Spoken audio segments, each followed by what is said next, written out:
Let's start our webinar now. Good afternoon, good evening, ladies and gentlemen. My name is Cecilia Wen. I'm the co-founder of BeautySourcing. I'm honored to be the host today here at Beauty Academy, our online webinar series created by BeautySourcing. Today's webinar is about beauty and wellness. Before we start, I would like to introduce a few house rules. If this is your first time joining our webinar, we encourage you to use your desktop. As our speaking guests, each has prepared some very interesting data and slides to share with you. We hope that you will enjoy them fully. You are muted, but if you have questions, you are very welcome to raise your question and post your question, but do not promote yourself during the Q&A. We will have 5 minutes of Q&A time after each speaker's presentation.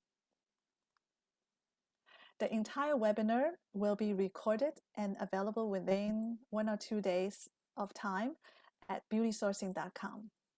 Now, in case you are the first time you just heard about BeautySourcing and you're not familiar with us, BeautySourcing is an online platform for small, medium beauty and wellness entrepreneurs to source, to connect, and to learn. We power brands with digital solutions and services to help them to grow. Within the BeautySourcing ecosystem, there are 3 elements: Beauty Marketplace, Beauty Academy, and Beauty Community. So Beauty Marketplace is a place where buyers meet experienced suppliers who have taken part in some of the major trade shows, beauty trade shows worldwide. The Beauty Academy is actually where we are now. We are in the Beauty Academy right now. This is where experts in the industry share their expertise, their wisdom, knowledge, vision with the others in the industry. So through webinars like this or through some video interviews. And the beauty community is where you can interact with others by asking questions. Finding groups of common interest, share knowledge, and get something in return. So now it is my great pleasure to introduce our guest speakers. President and CEO of Independent Beauty Association, Dr. Ken Marinas. Founder and CEO of Beauty Edge, Ms. Sheree Bouziak. Jennifer Norman, founder and CEO at the Human Beauty Movement and Humanist Beauty.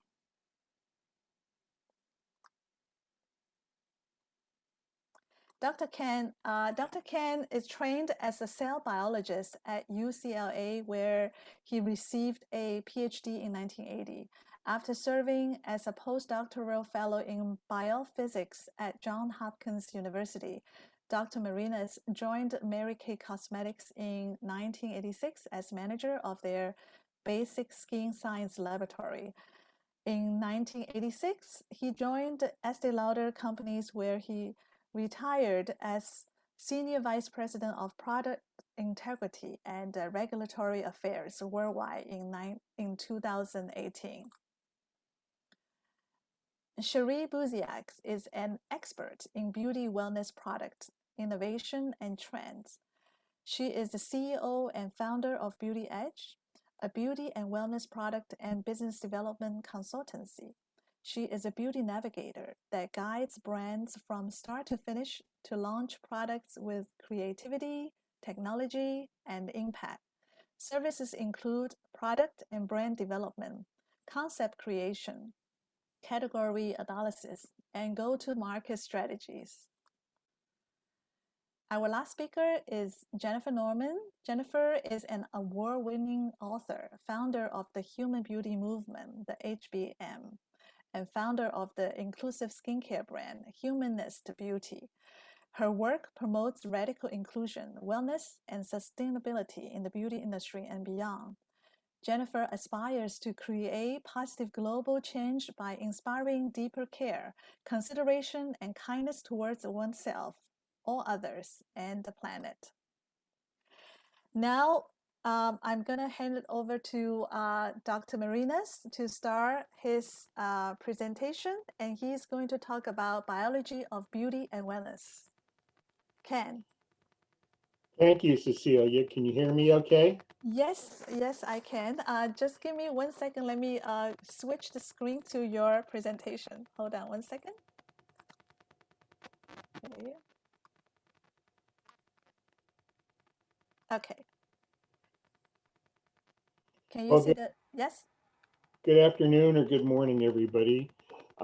Today, I would like to present some of the basics about how your skin works, how it responds to the environment, both internal and external, and how that impacts not only the way you look, but the way you function.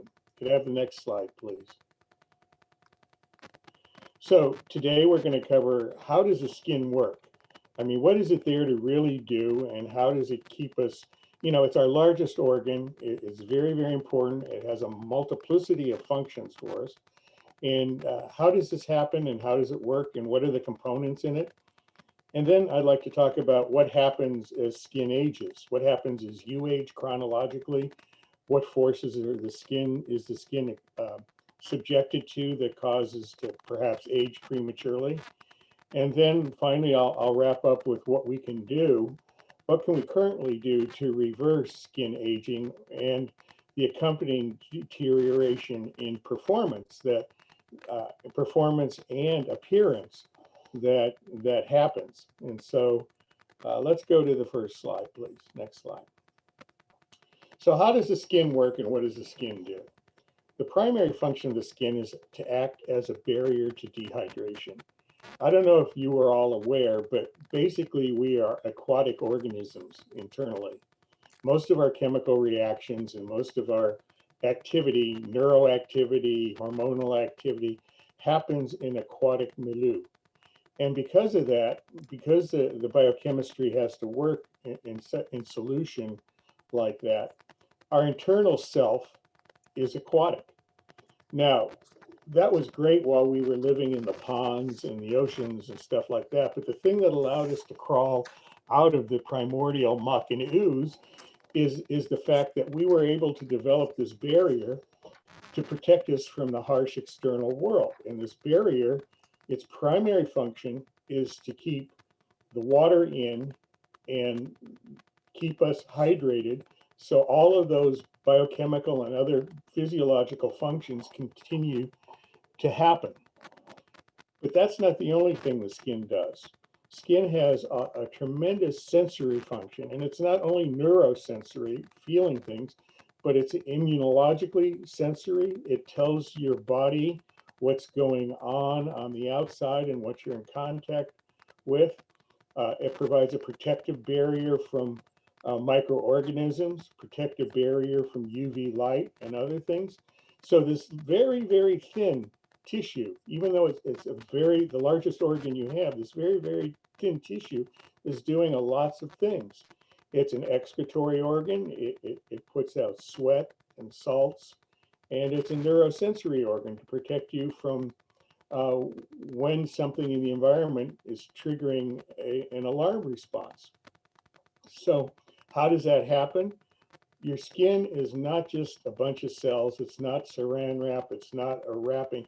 It's a living, breathing, active organ that senses what's going on in its environment, and it has surface receptors that help protect and provide information about disturbances in the environment, not only to the skin itself, but to the rest of your body.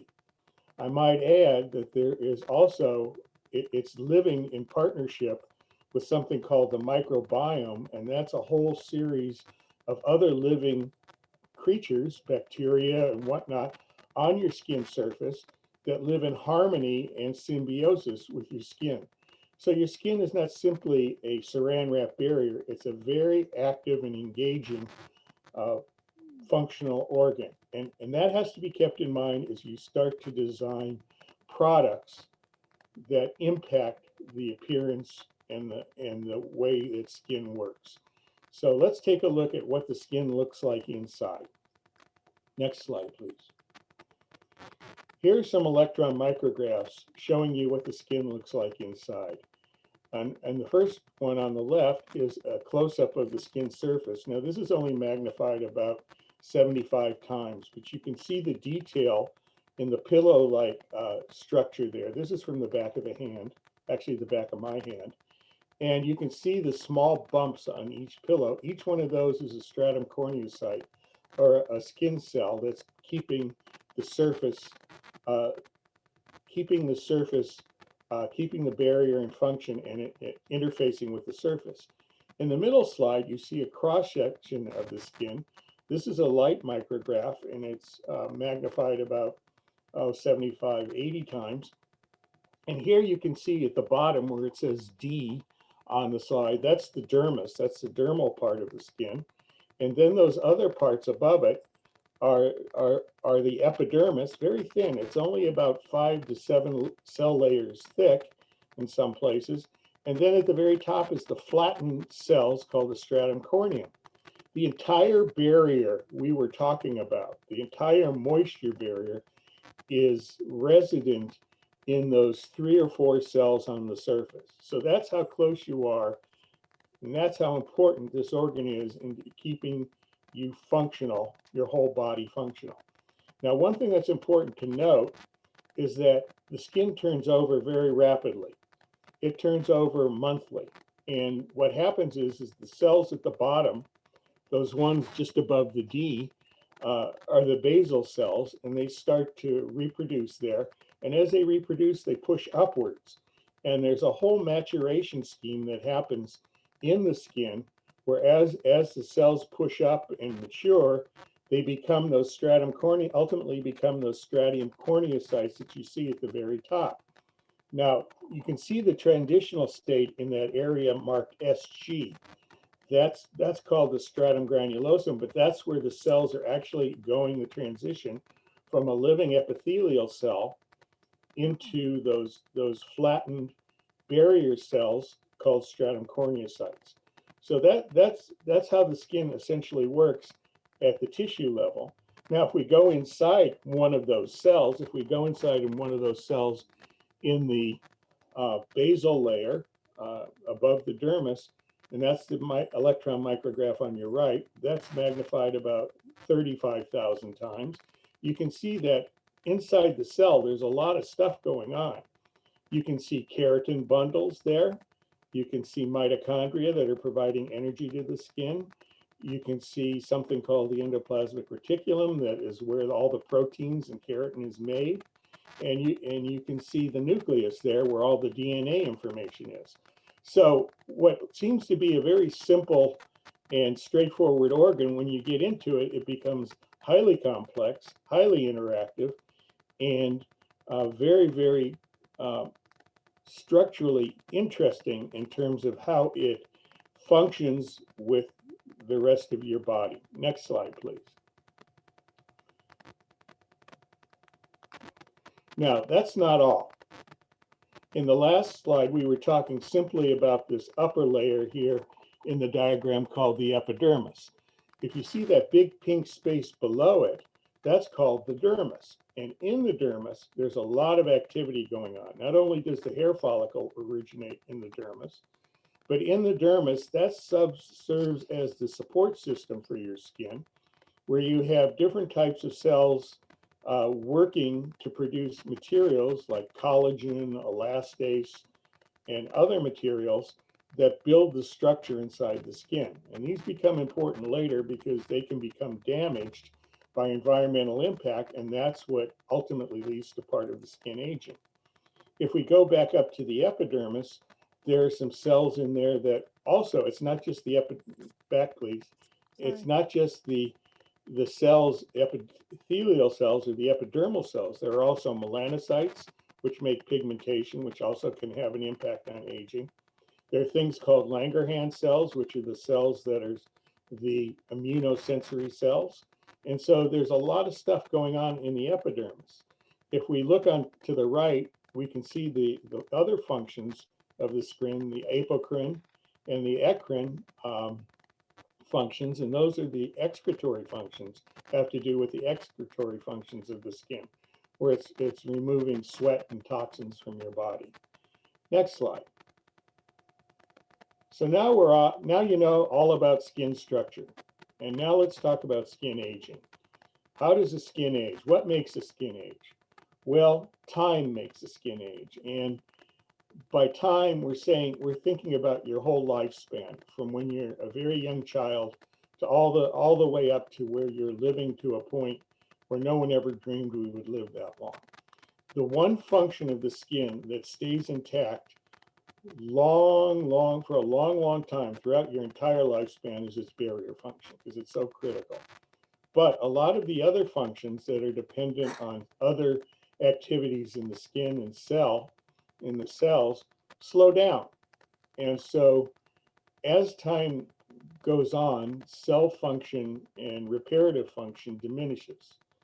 It's slower to repair environmental damage, and as such, environmental damage begins to accumulate, and it impacts the surface structure. Environmental damage impacts the color of the skin, because the melanocytes who were maybe making uniform colors are now sort of disconnected, and some are more color, producing more melanin than others, and as such, you get a blotchy appearance, and that's why a lot of people are very, very in tune with getting their skin color back even again. It's not necessarily the color of the skin that matters. It's the fact that it looks even and uniform. And then finally, in the dermis, we have all those structural proteins, the collagen and elastin, that give your skin its firmness and strength, and it allows the skin to maintain its surface texture, which is, when you're young, very, very smooth, and as you get older, starts to reflect the lines of the underlying musculature. So that's what happens as you get older. Everything slows down, everything is not as quick to repair, but what stays constant? And what stays constant are the environmental insults, those factors that cause exogenous factors that cause the skin to age. And those insults remain constant. And what are some of those insults? Some of those insults are harsh weather, chemicals, UVB, UVA, infrared light. Next slide, please. So what happens is, for your skin to stay young, the repair rate has to remain greater than the rate of damage.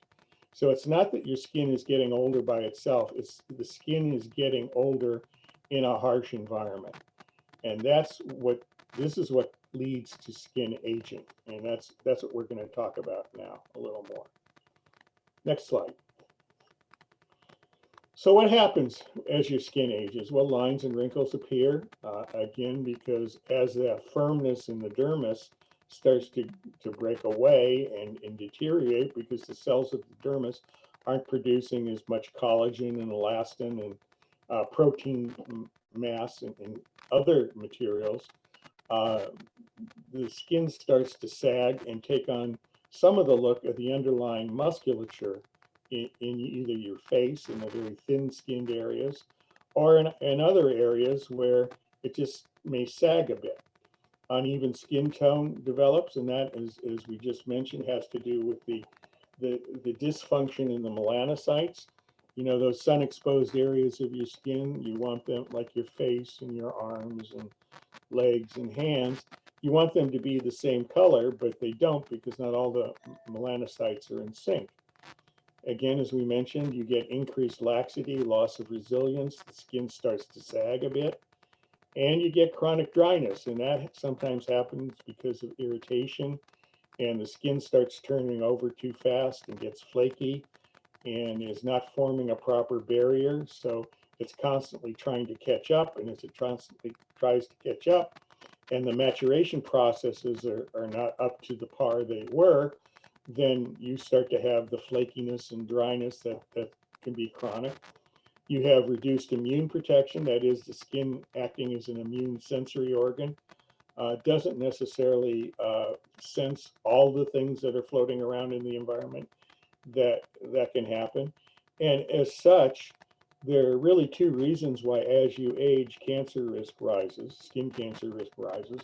One has to do with the consistent environmental exposure, particularly from UVB light and other things, but it's also the reduced immune protection and there's just natural problems that occur because if the DNA repair rates in that nucleus, remember that nucleus we looked at, if the DNA repair rates drop, if some damage occurs to the genetic material inside the skin, it can be replicated and then things can get out of whack that way. And so it's really a matter of, because your skin's DNA doesn't repair itself as efficiently as it did when you were younger, your risk of having a dysfunction or a mutation arises, and that's what can lead to a tumor as well. So next slide, please. So what are we going to do about it? And what are the things we can do to maintain the longevity of the skin, particularly in products? What kind of functionality can we build into our products that makes them actually somewhat reparative and work against that natural reduction in repair rates? What can we do? Well, the first and most important thing is protection, protection, protection. You want to make sure the barrier is optimized and it's repairing itself well. And you can put certain types of lipids in your products. You can put ceramides, cholesterol, fatty acids, other types of materials, hyaluronic acid, glycosaminoglycans, and things that help seal the barrier and help signal the skin that the barrier is in good shape so it doesn't keep trying to reproduce itself. You can provide as much UVB, UVA, and IR protection. Yes, heat can cause deterioration of the skin. So you can provide as much of that as you possibly can, or you just stay inside the house in a nice, cool, dark place. But people do like to go out, so I think you really have to opt for the UVB and UVA protection. And then finally, you need to use those agents that not only are antioxidants and anti-inflammatories, the things that reduce the micro wounding of the skin. What happens as you age, you have a constant state of inflammation in the skin. And with that inflammation, there's collective damage. So if you subdue that inflammation as best as you can by collecting free radicals and by using anti-inflammatories to reduce that constant wound healing state, that constant state of turbulence in the skin, you can help keep it protected and calm for a longer period of time. And genetic hygiene means using those agents that will help your DNA repair processes optimize themselves. Again, they tend to slow down as you age.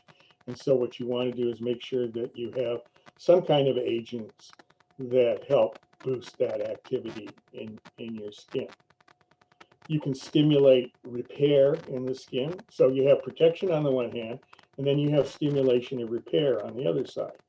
So on the other side, you can use things like retinoids, peptides, to stimulate biochemical activity, stimulate the fibroblasts to make more collagen and elastin, stimulate processes in the basal layer of the skin so that it resynchronizes itself better. So there's a lot of things you can do there. Physically with exfoliation, or chemically with AHAs and BHAs, or can't use plastic, and walnut beads. You can smooth the surface and again stimulate the skin with its own repair by slightly stimulating the skin surface, gently stimulating the skin surface. And one of the less, I like it less, but one of the ways you could influence repair of the skin is by causing some micro wounds inside the skin with some abrasion, microabrasion, radio high frequency irradiation, or IR irradiation. So those are ways to tell the skin it has to repair. Again, those are things, the IR and RF go deeper in the skin, and they tell the dermis that there's been a wound and you have to do wound repair action. That's not my primary choice of mode of action, but that's another set of methods that have been used. So next slide. In the brief time we've had together, I've tried to cover a lot of different stuff, and I know I've left a lot of questions and a lot of open-ended rabbit holes for us to go down. If you have any questions at all, please feel free to write me at Independent Beauty Association. And if you have any questions now, I'll be happy to take them as long as time permits. Thank you for your attention. Thank you, Ken, for such very informative and educational presentation. We have a few minutes for questions. Let's see if there's any questions. I actually have a questions for Ken. Can you tell us about what's the best way to optimize skin wellness? The things that make the skin well are the things that restore equilibrium and homeostasis in the skin and make it think that it's in a healthy, quiet state, so it can optimize what it's doing. So that means making sure that you've included soothing agents in your product, you've included barrier repair agents in your product. Again, so the skin can naturally, you're supporting the skin's existing functions, and that creates the sense of skin, the skin wellness that leads to a beautiful skin. If you have an unwell skin, and that means a broken barrier, dysfunctional cells, and all these other things, that's where the beauty part starts to slip. Now, the one thing I didn't talk about, but I know the other two speakers are going to cover it, is the internal destimulation of the skin, or the internal things that happen because of internal stress, anxiety, and some of the other stuff. So just to give you a heads up, I know both our other speakers are going to go into that area to talk about the internal stimulation and internal physiology that can be bad for the skin. Great, interesting. I just thought Sheree has a question. What would be the best ingredient to look for in a high performance product in the drugstore or Target? And should we look at ingredients or the benefits of the whole formula? Well, you should look for targeted ingredients, a couple of targeted ingredients. Retinol, you really want a retinoid in there if they have it, or vitamin C. And you're right, it's the complexity and the complex of the whole composition that means something. So you could dump some retinol on your skin and it wouldn't necessarily mean anything. It has to be in the appropriate vehicle or appropriate composition, so it'll penetrate in the skin and get the job done, along with the other materials that you might put in there. Again, there are lots of soothing agents that are botanically derived. There are many soothing agents that can either be botanically derived or synthetic. And so what you really look, the thing that makes cosmetics and skincare so interesting is that most products are a very complex mix of multifunctional ingredients. And it's just the art is getting those ingredients in a form that people firstly want to use and slather all over themselves, that it gets the ingredients to the skin, but at the same time keeps those ingredients in stabilized and in shape so that when they get to the skin, they can do their job. Well, thank you very much. Now I'm going to move on to our next guest speaker, Sheree Bouziak.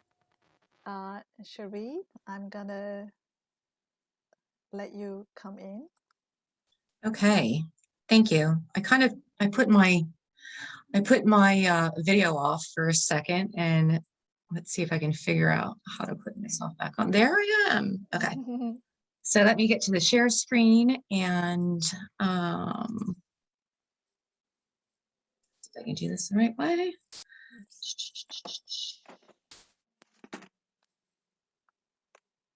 Okay. So thank you, Ken, first of all, for that great presentation, because it's right up my alley. I love skin physiology, and it's always good to hear, again, the basics and the foundations of how skin works. And I'm happy to be here in this presentation, and I'm going to speak about wellness in kind of a different perspective. And I won't be speaking about ingredients, but more of how we are in this environment today where we need to really look at what more is there that we've learned from the last year of just being in COVID, and how we can address our consumer with developing products to help them not only in the benefit outside, but also connecting with them internally. So this is why I've named my presentation the Mind Beauty Connection, and it's kind of a look at the wellness shift from a neurological perspective. So just a quick update about what I do. I do product development in the beauty industry. My company is Beauty Edge. I've been a consultant for 15 years now. In product development, everything from creative marketing to business development, technology introductions, trends like today, speaking. And one of the new services that I'm offering is called Digital Wellness. And you can find Digital Wellness, more about information on that on my website. It's www.beautyedgeinc.com. There is a drop down there. Cecilia, if you can kind of just put that in the chat.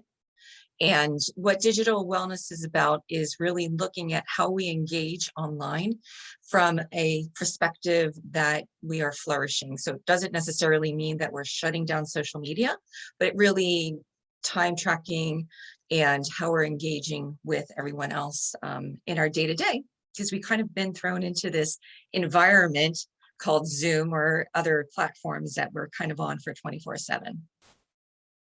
So what I'll be covering today is kind of like a process of going from lifestyle to product development to neuro wellness. And the reason why we want to go through this process is we really want to understand what our consumer is experiencing. So we're looking at their lifestyle first before we can even develop a product.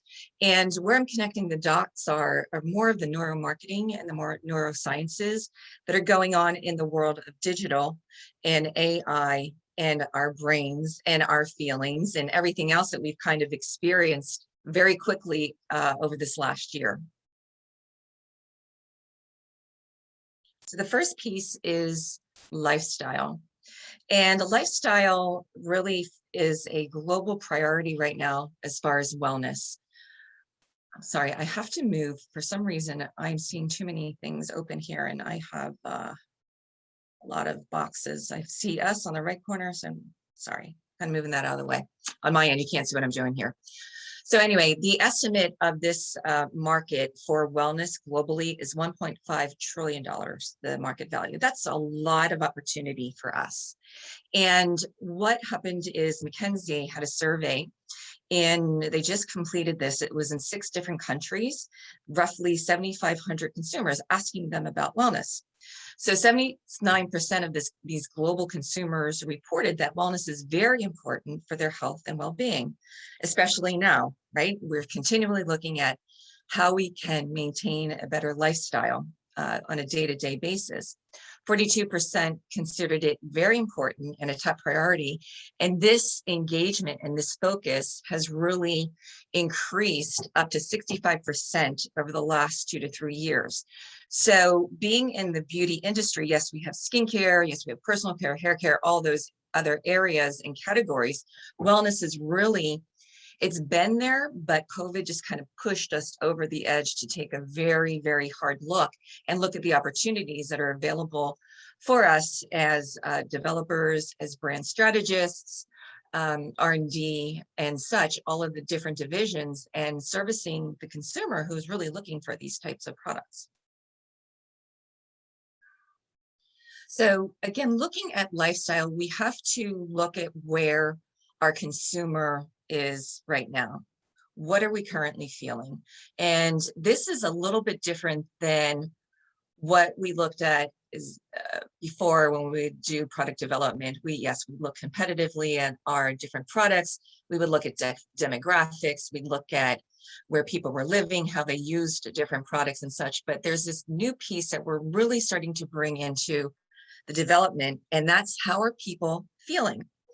And one of the areas that I thought was very interesting that's being explored is this place called languishing. And this was coined by Adam Grant. He just wrote an article in the New York Times. And again, it was current. This was just updated in April of 2021. And languishing is kind of in this space of kind of like not being depressed, but not really being hopeful or joyful about things that are happening because we've been in this emotional long haul with a pandemic. We're tired.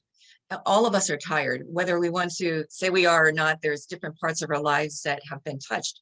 And it's not just us here locally, it's from a global perspective. So we're all feeling this. And it's kind of the sense of being a little bit joyless, a little bit aimless. Or an example would be, say you wake up in the morning and you pick up your phone and you're just finding yourself kind of scrolling down that rabbit hole. Okay, what's new on social media?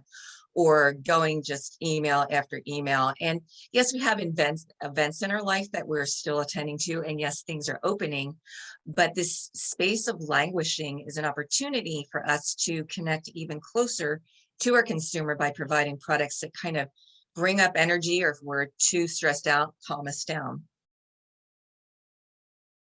Again, going back to this report, the different areas of what were viewed really give us an opportunity to look at how we can create products in these different sectors. So definitely people are invested in better health, and telemedicine has really just moved us over the threshold of what we had before of going to the doctors. Now you can go to the doctor online even more and getting our updates. But how do we develop products around supporting the healthcare system? How do we develop products maybe in supplements or in nutrition, or even taking someone through a personal care collection that helps to make them feel better, help them feel better in their health? Fitness for sure, with the way that a lot of the gyms had to shut down. Where did people go? They went outside. I'm a runner myself, and I have noticed a lot more runners and beginners, and they're out there and they're doing their thing and they're trying to stay fit. As we open up again, yes, there's opportunities to go back into the gyms, but there's also opportunities for us to connect to the consumer and create products that would help to complement their workout. Better nutrition, for sure. We're looking at what we're eating. We're cooking at home more these days. And then again, are there scents that we can address within the home, within the lifestyle, within the environment that is happening there? Better appearance. This is kind of our market right here in the category of beauty products and collagen supplements. Again, that has bumped up. Supplements in general have bumped up in the wellness sector. Sleep, another category. I'm going to address this later in the presentation, but sleep for sure. We have all of the apps that have really come to the surface, like Calm, where there's bedtime stories. It's an app that you can download if you're not familiar with it. I think pretty much people are familiar with a lot of these, like Headspace, like how are we trying to calm ourselves down, get better sleep, get focused, and we can still develop products to complement those areas. And then the last piece, and this is one of my favorite areas, is mindfulness. And mindfulness was around pre-COVID, but again, and people spoke about it, it's like mindfulness, oh yeah, mindfulness meditation. Now it's being incorporated into company sectors. It's being incorporated into school and education. It's being incorporated into work from home spaces. It's being incorporated into every place in every aspect of our daily life. And again, this is a space that we can create products around to help that person who wants to get focused at the moment, or take a 10-minute break, or really just kind of realign themselves during the daytime.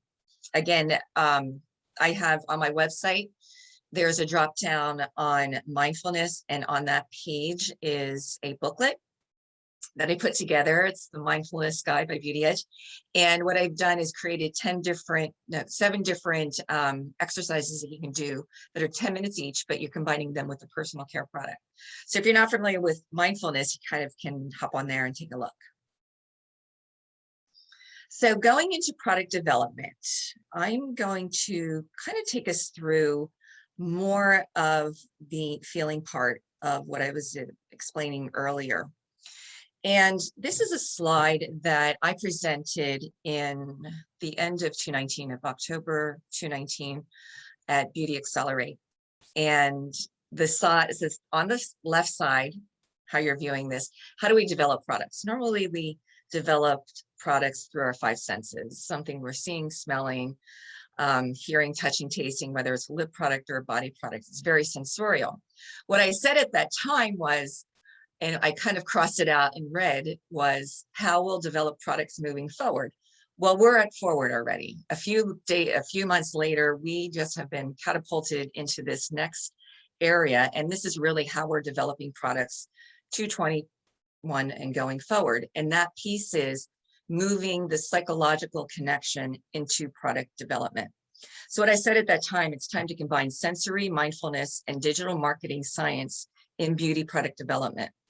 And so this is a space that I'm going to be speaking about over the next few slides. And kind of want to premise this as this doesn't have to be the way you do product development, but it certainly is a place to explore specifically for wellness, because wellness, we're looking at feeling better, we're looking at flourishing, we're looking at how to live our lives in a more healthy way.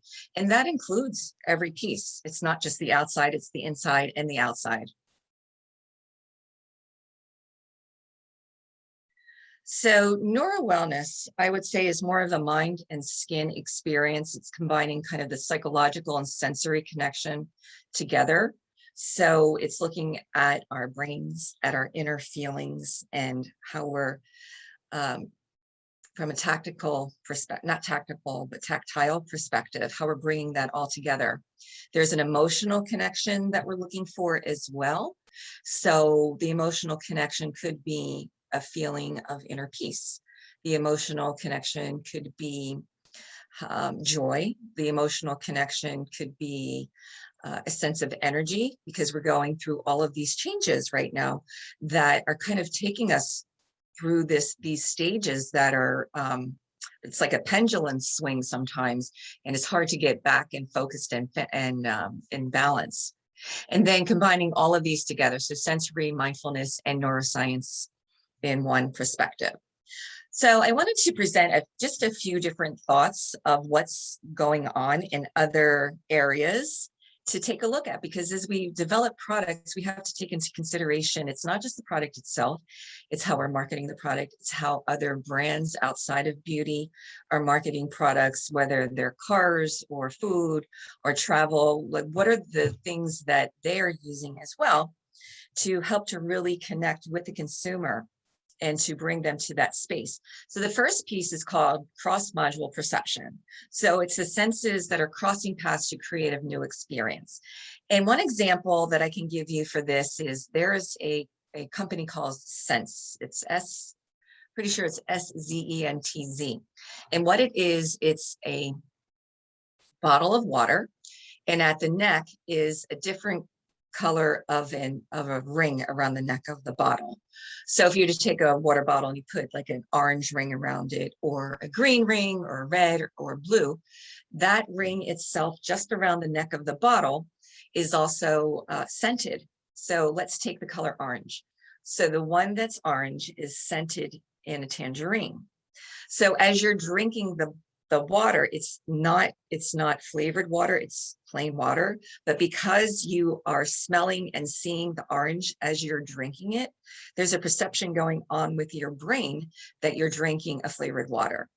So this to me is something that I think in the beauty industry, we've never really like focused on how do we look at cross-modal perception so that we're creating a new experience for the consumer as she's using or he is using products in their day-to-day basis. So that's one neurological connection we can look at.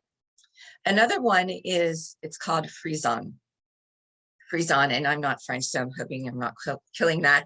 But this is the response of a connection between our brain and the skin. So an example for this would be, say you have a favorite song and you're hearing it and it brings you back to a certain place and it kind of gives you goosebumps on your skin. So the manifestation of that whole connection of what goes through your brain through your feelings, and then it comes up on your skin as a reaction immediately, is called frisson. So there's a lot of study that's going on with this, but again, this is an area that I think in beauty that we can explore even further to make that connection of a new experience that we can be talking about and be creating for the consumer. And then the last piece is psychodermatology.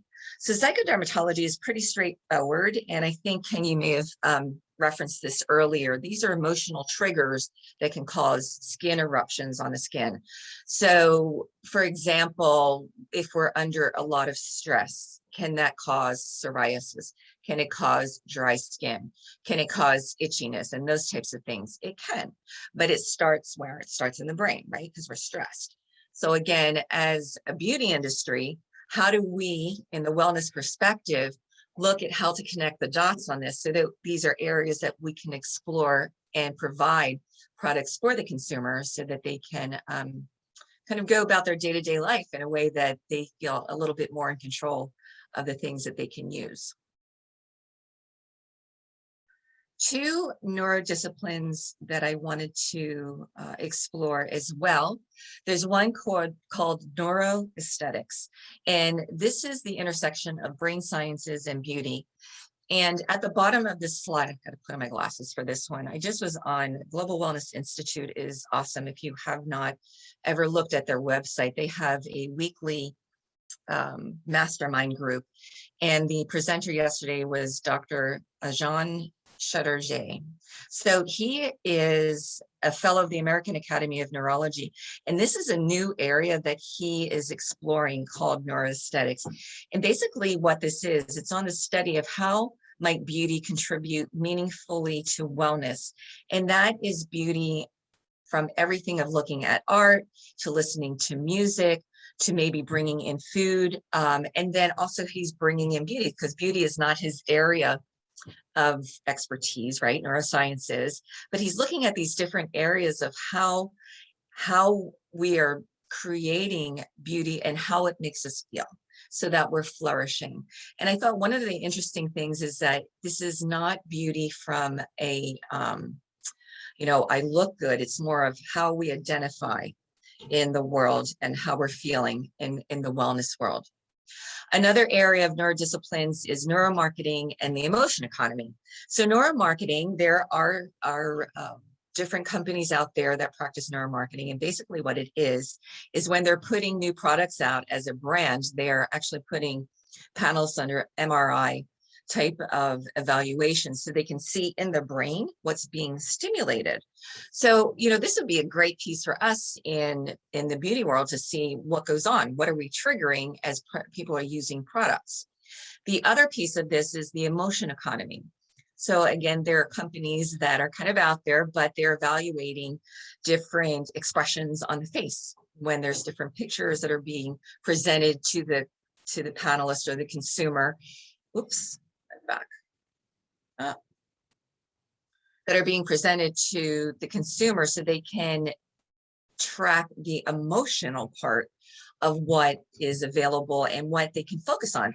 So it's good for us to know all these things because as we are brand developers and brand marketers, we are going in I would say in more of an inner space that we really haven't explored before.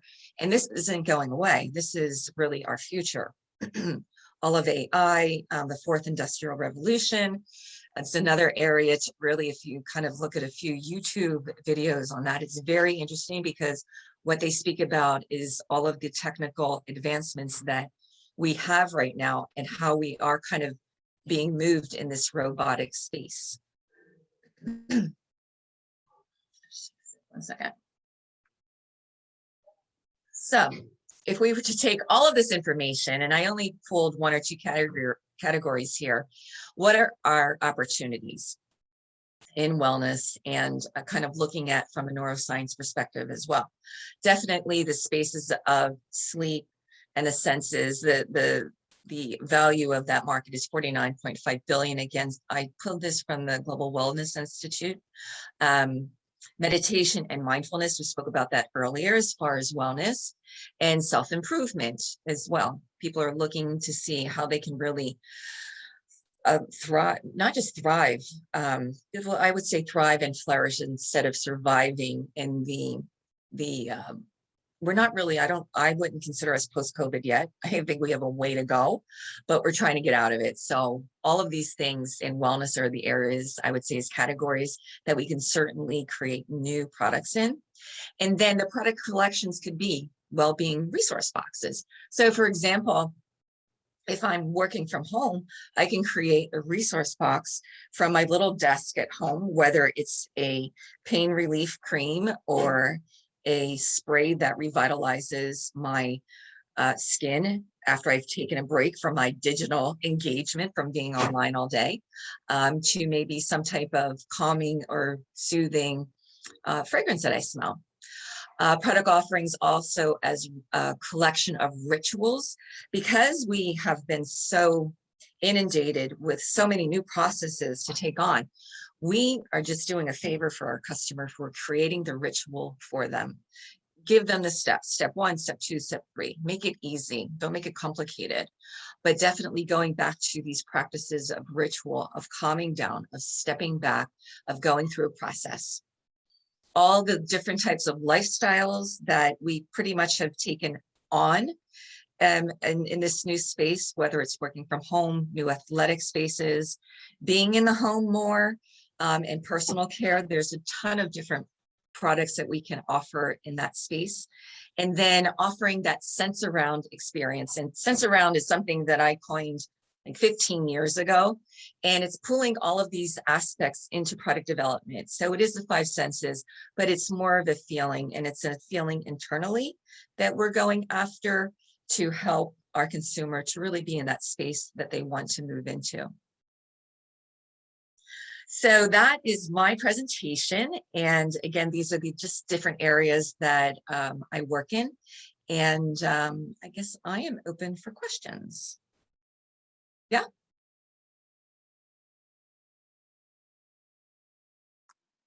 Sorry, I was sorry. I was like, I was my on mute. I just myself went here. through. Oh my gosh, did I just do that whole presentation on mute? Okay. No. I was muted. Thank you, Sheree. That was really intriguing, presentation. It looks like we do have some questions. Here we have one question. Okay, what is the next trend in the well-being sector? What is the next trend in the well-being sector? Yes. So the next trend in the well-being sector, I think that we are still walking this out. I think especially this month is Mental Awareness Month. I don't even think this, what has happened is that we're talking more about mental health. So what is the next trend would be, where are we meeting people? Pretty much everything that I just mentioned as far as our emotional connection, our daily awareness. We are so much more aware of what we are doing today than we were a year and a half ago. We're aware of our schedule. We're aware of, if we have kids, where our kids are.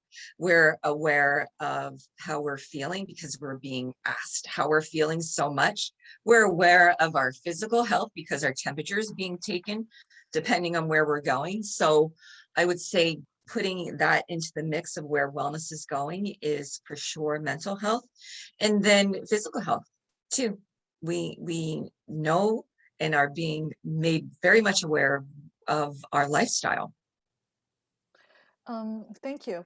another questions here. Any tips can share with us on how to navigate changes successfully? How to navigate changes successfully. Mm. Changes successfully in your brand now, or? So let me answer that question. This is how I'm going to take the question. Changes, Okay. navigating changes successfully.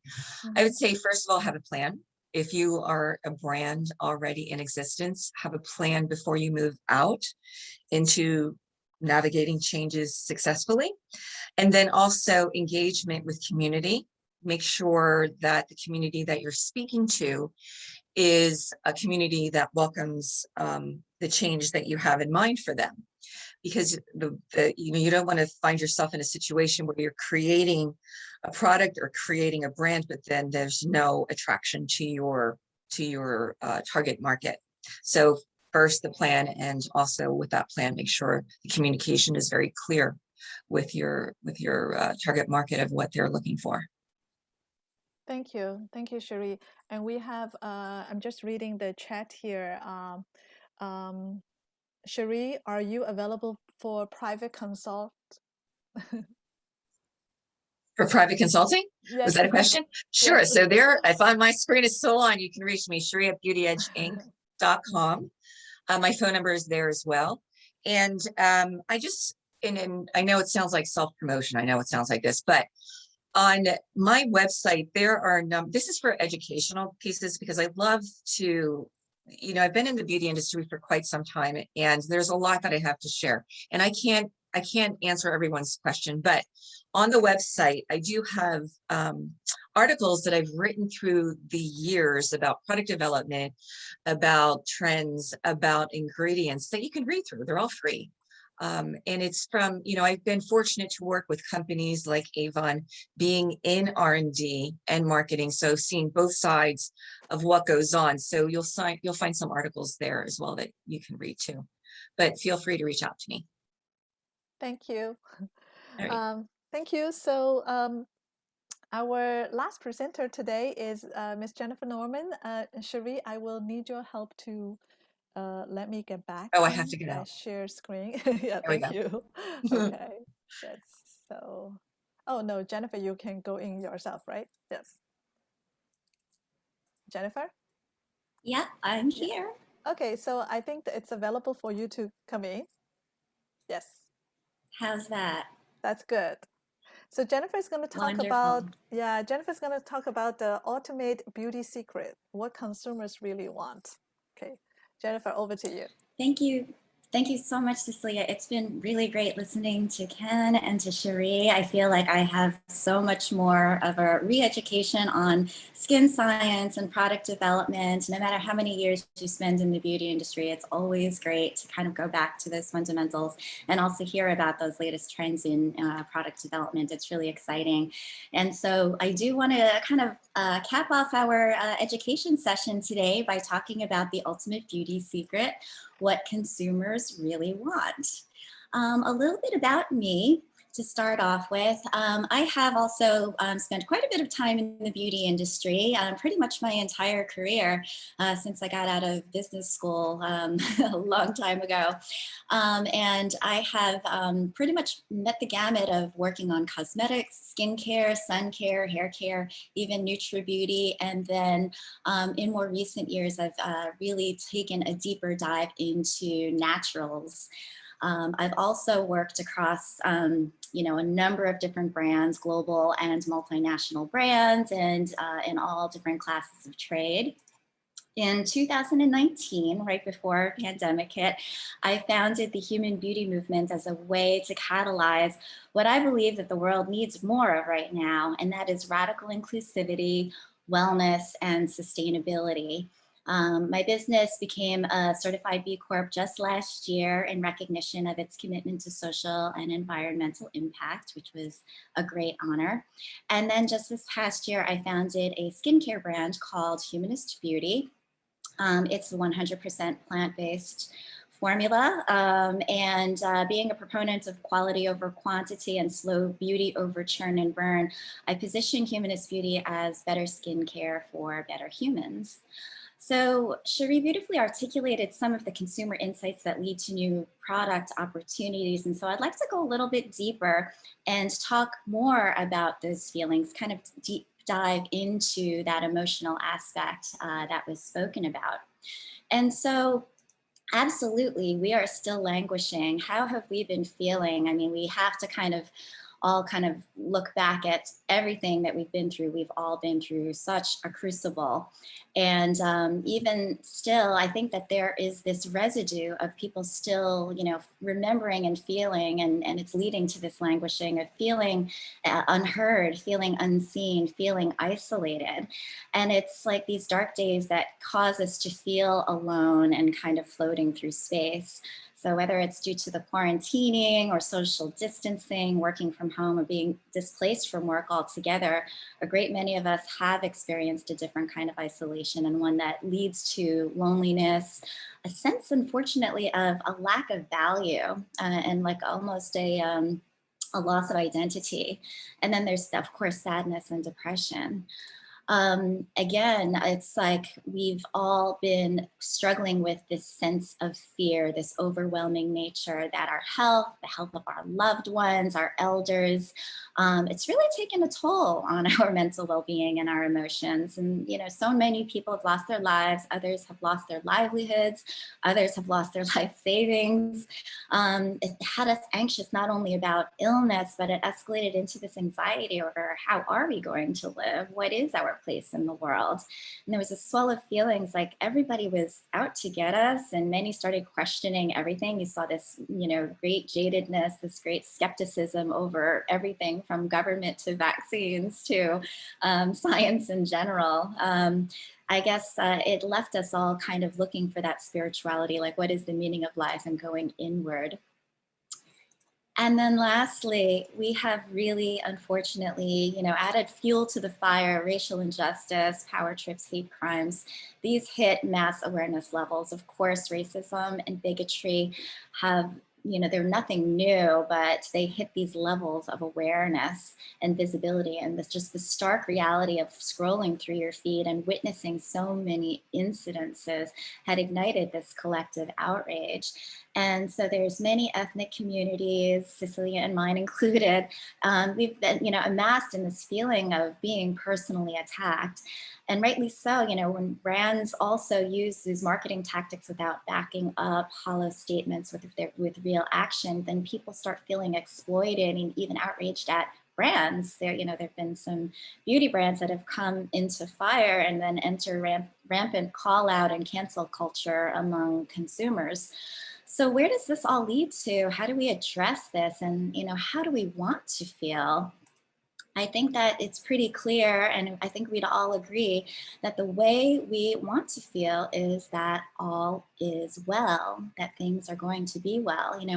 Wellness is being thrown around a lot these days, and I'm fortunate to be actually a part of and a member of the Global Wellness Institute in their Beauty Meets Wellness program. So I wanted to kind of speak a little bit on breaking down specifically what I mean by wellness very clearly, so that everybody kind of understands what it's all about. And so when I speak about wellness, there are in fact these 8 dimensions that I like to refer to. A lot of us are, familiar with some of these aspects, but others, people don't really, think about certain aspects of wellness, but I wanted to talk a little bit more about each. The first is physical wellness, and, that is the obvious one at the top of this wheel. It's how we respect our bodies. It's behaving in ways that will minimize avoidable illnesses.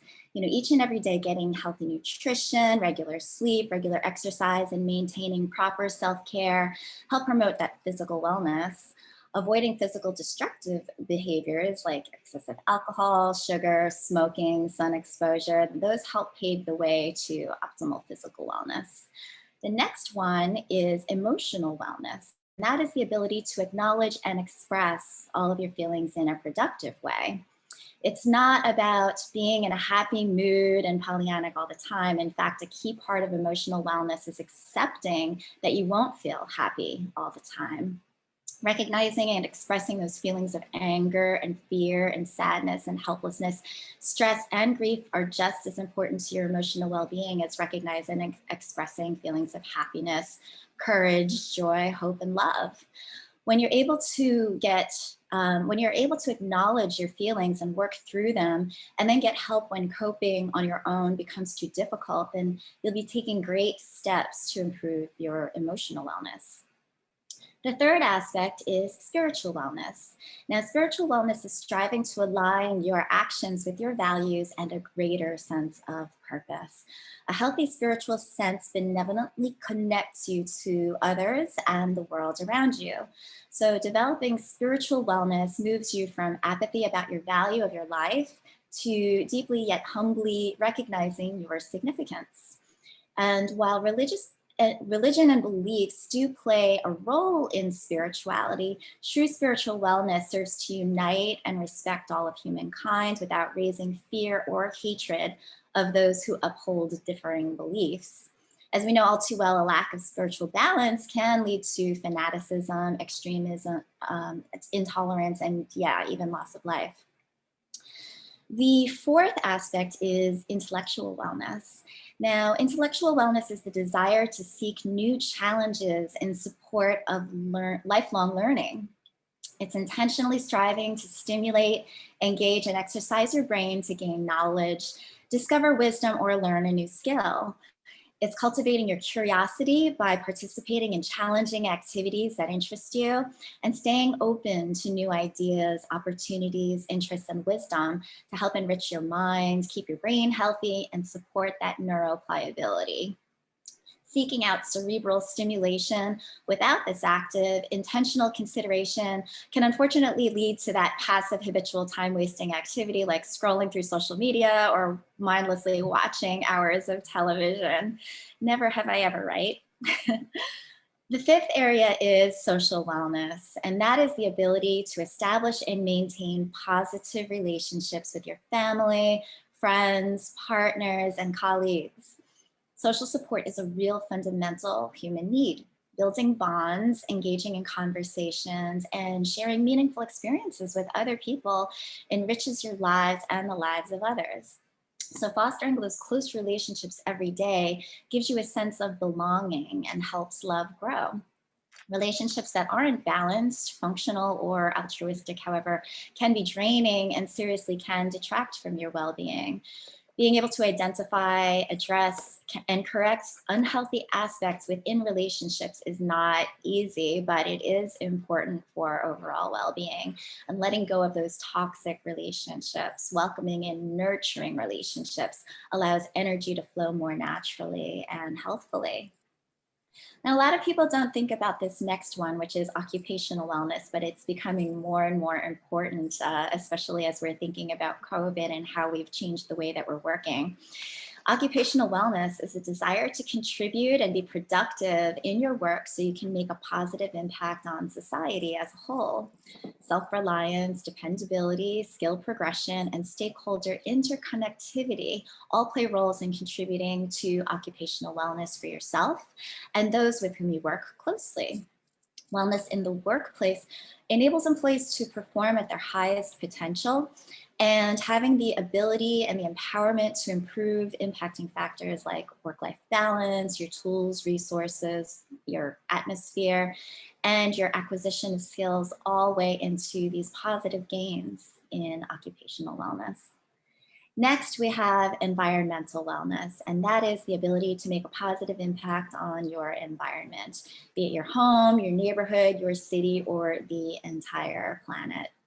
The spaces where you live and where you work and where you dwell, they're an expression of your energy and your state of mind and your values. So taking your steps to, clean, organize, there's been a lot of nesting going on these days. There's been a lot of people just moving homes, buying new homes, switching out their environments. These are important for your overall wellness and your energy. And also supporting organizations that act to reduce pollution and facilitate natural health contribute greatly to promoting environmental wellness on a larger scale. And then lastly, this is also one that we don't really think about, but it is so important, and that is financial wellness. The ability to understand money, your financial situation, and your preparedness for changes that can impact your finances. You know, on one hand, it's recognizing that you have a responsibility to earn enough money to support your lifestyle and then save sufficiently for future needs. But on the other hand, it's recognizing that money isn't everything, that accumulating, you know, monetary wealth at the expense of everything else leads to various other ills, right? The biggest cause of stress in America today is concern over finances. You know, far too many people don't earn enough money to even survive. A few, you know, and too few at the top are hoarding the world's money. Until we find sustainable solutions to these inequities, we have to do what we can to maintain our own individual state of financial wellness by detaching money from ego, and recognizing that money is a tool for survival and comfort is, you know, kind of really where we will be able to refuse to equate net worth with self-worth. So those are the 8 dimensions. Hopefully that helped elaborate and articulate what we mean by when we talk about, you know, well-rounded, full spectrum wellness. And so, you know, going forward, as we're kind of coming out and we seek to not languish, we seek to thrive, don't we? What will be our well beauty resolutions to get to this place? I think that a lot of us are finding these ways to heal. You know, we talked about yoga, we talked about meditation and prioritizing quality of sleep.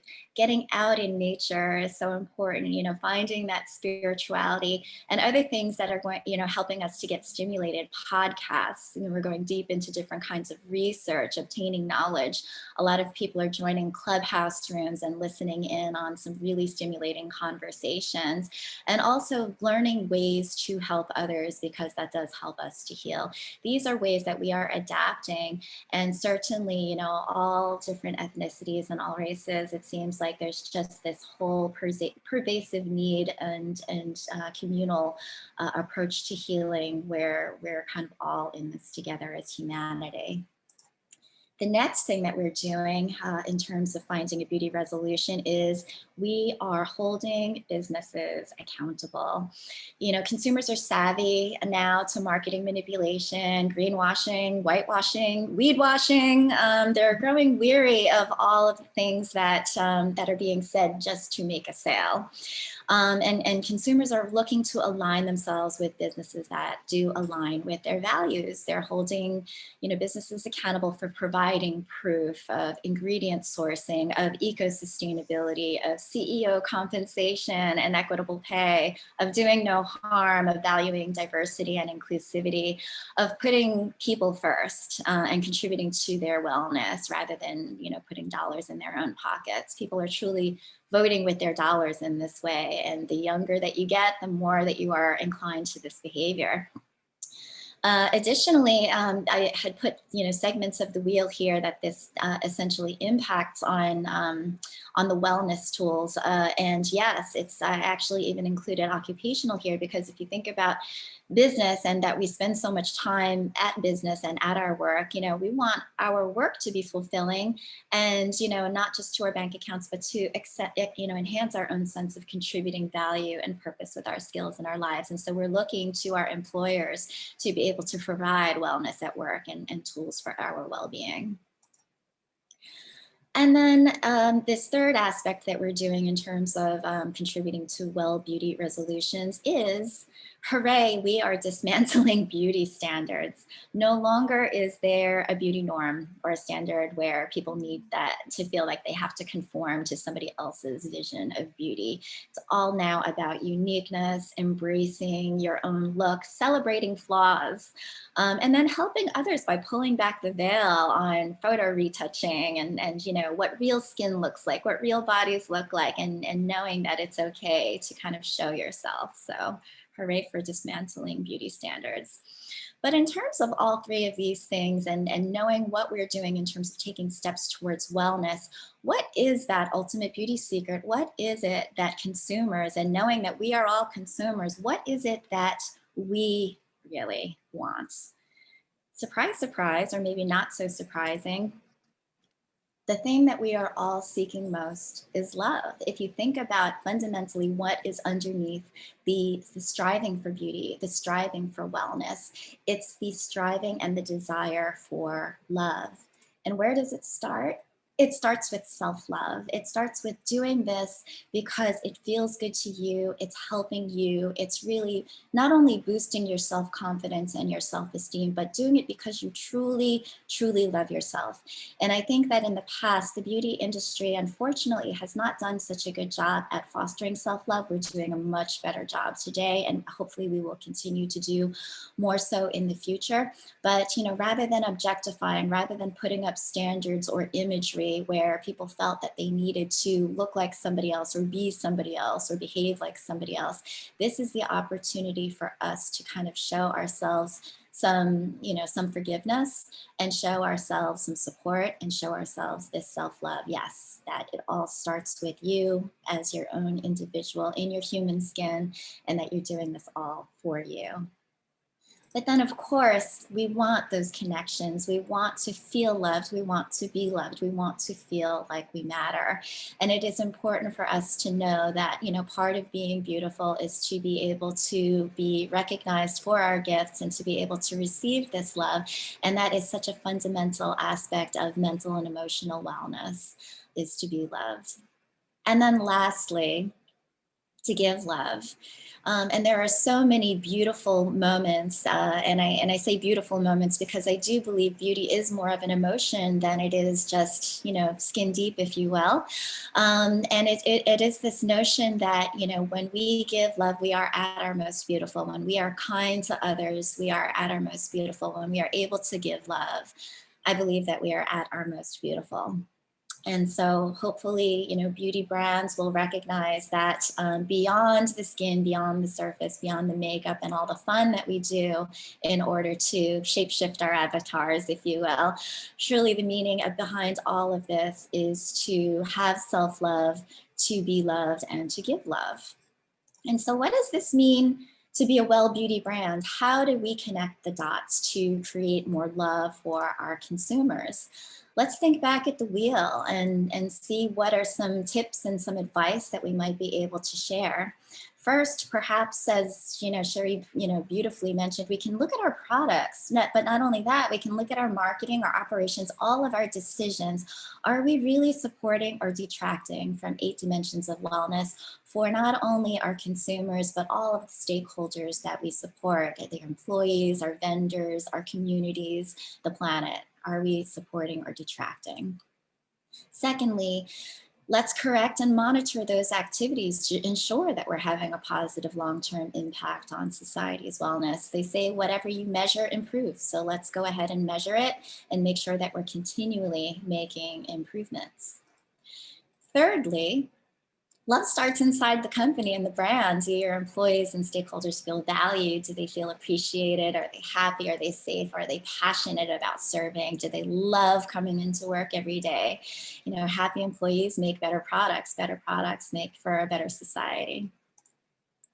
And so how do we change our marketing messages? I kind of think to myself, you know, I spent 20 years as a beauty marketer, and now I'm kind of atoning. I almost think of myself as an unmarketer now because marketing has almost become tantamount to manipulation. A lot of people are not trusting brands anymore. Instead, they'll trust an influencer or they'll trust somebody else. They'll do their own research in order to get to the truth. And so what we need to do is earn back that trust in order to be a well beauty brand. So some of the ways that we can do this, I'm sure that some of you have seen these kinds of messages before, like, oh, you'll be the envy of the party, make them jealous. You know, that sort of thing is a little bit toxic. How can we move away from toxicity and instead talk about the positive aspects of what you're offering? You know, an example is like colors that you can shine in, and, you know, let's really kind of bring joy rather than jealousy.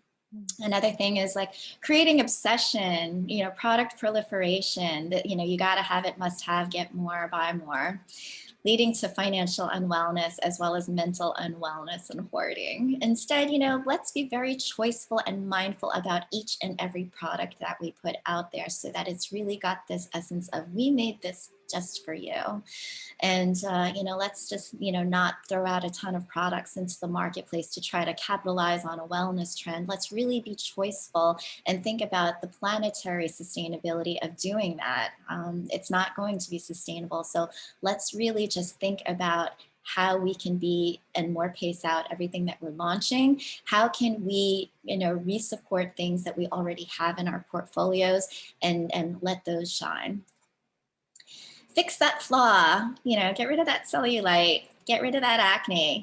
I think that people are kind of like, they don't need fixing. I think that people believe that they're okay just the way that they are. At least that's the healthier way to kind of think about something.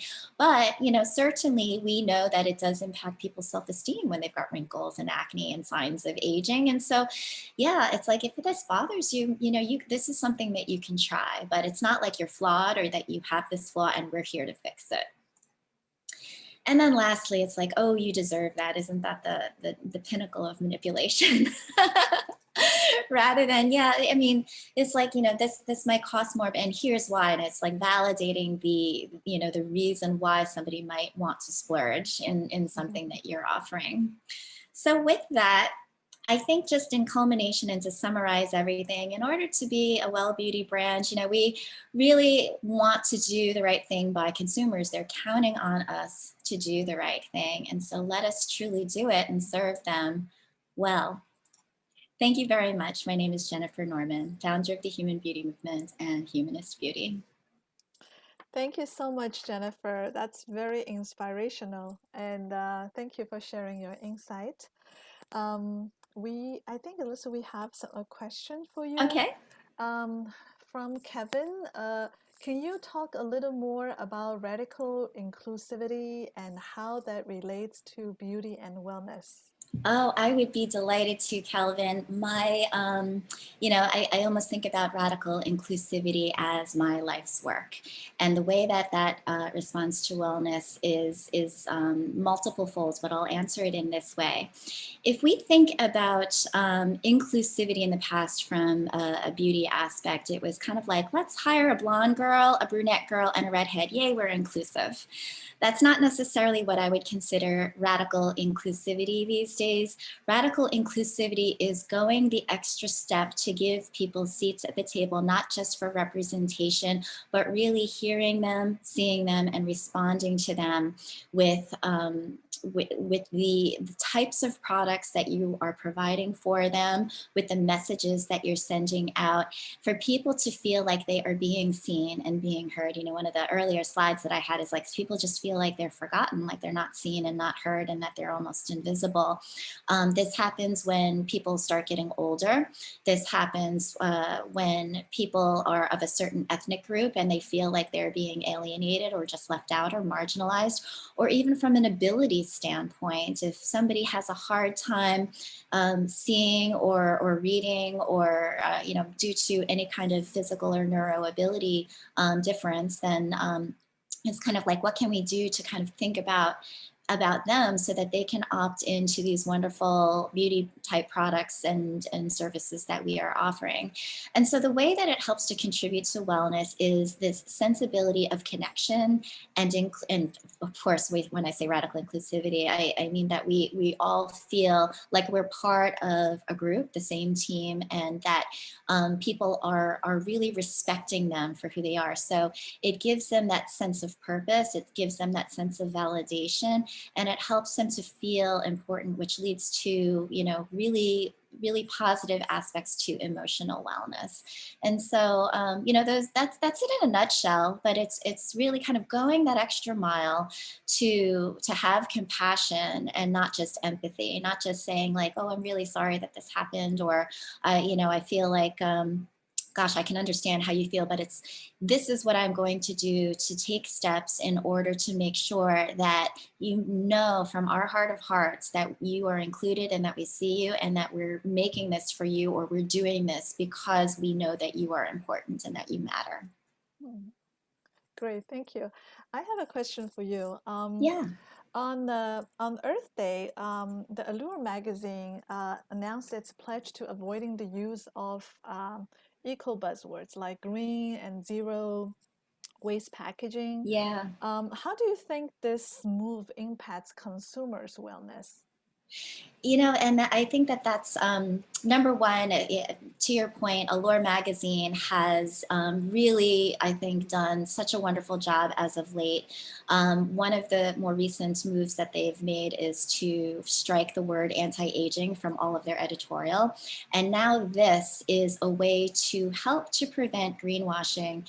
I definitely think that there are certain publications that will literally just take verbatim or at a brand's behest different things like we are a zero waste company, or we have zero waste packaging, or we're a green company, or we're eco-friendly, when such a very small amount of packaging actually gets recycled, and a lot of it is still manufactured in mass and leads to so much planetary harm.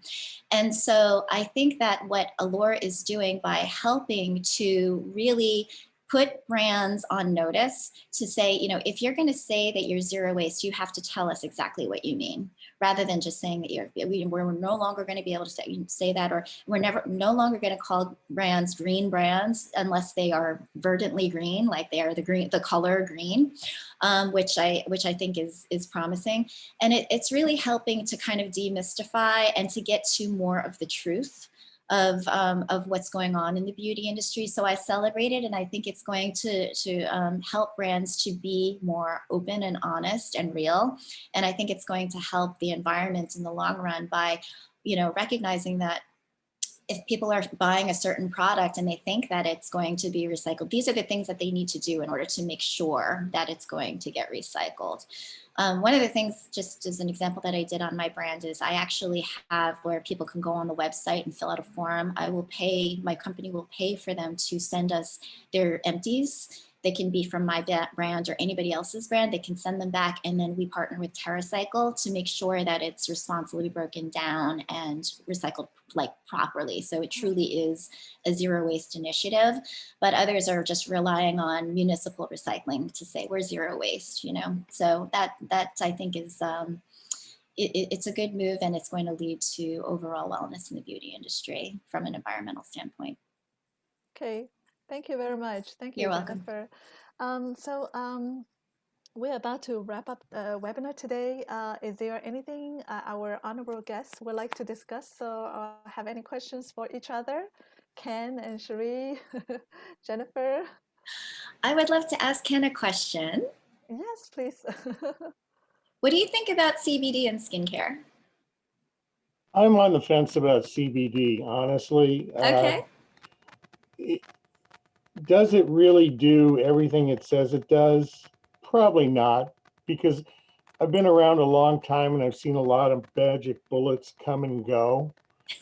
I would like to know more about how it works and what specific benefits it provides.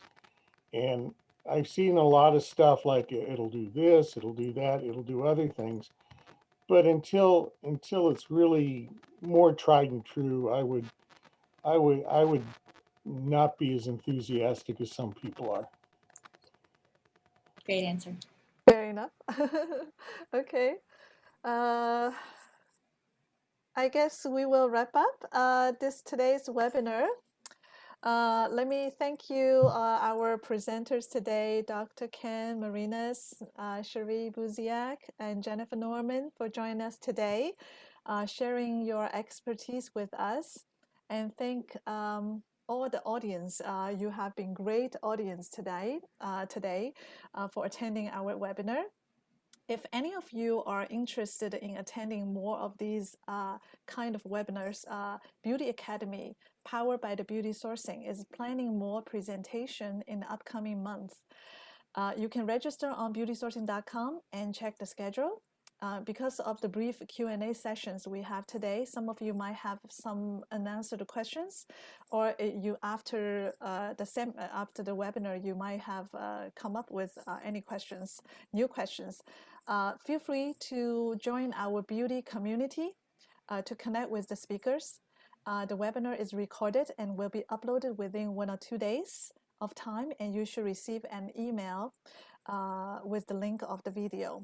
So thank you very much for being here, and you guys are great. Thank you so much. Thanks for having us. Thank you, you. Cecilia. Thank you. Thank Have a Thank good you, day. Sue. Bye, everybody. Nice meeting everybody. Yeah, You thank too. you.